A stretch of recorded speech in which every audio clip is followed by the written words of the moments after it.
U.S. foreign policy has largely focused on the Middle East in the last decade, as the United States made Afghanistan and Iraq the focal points of the war on terror.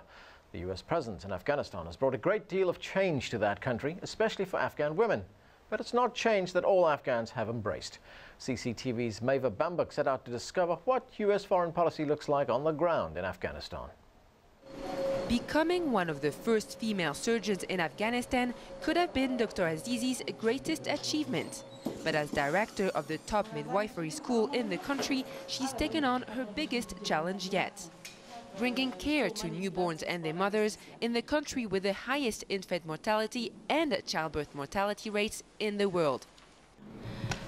These midwives, these nurses should go to village, to districts as an anesthesiologist. In operation room, they should help with doctors, with gyno-doctors to do some operation, caesarian section, and another operations. Students here are all practicing nurses. They've witnessed firsthand the acute lack of services for women in the provinces, like this nurse who practices at a hospital in the Panjshir Valley.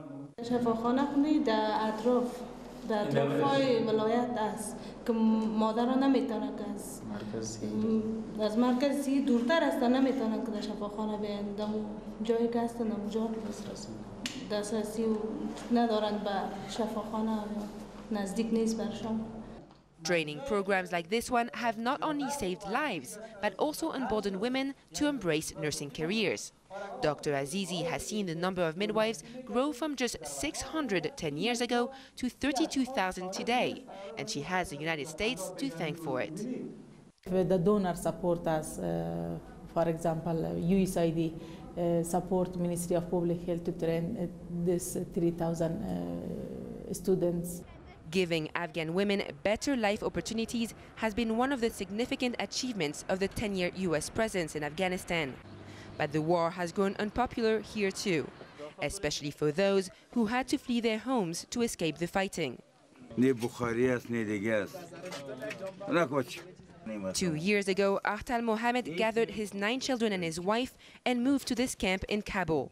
He left his village in the southern province of Helmand when the fighting between coalition forces and Taliban insurgents made life too dangerous for his family.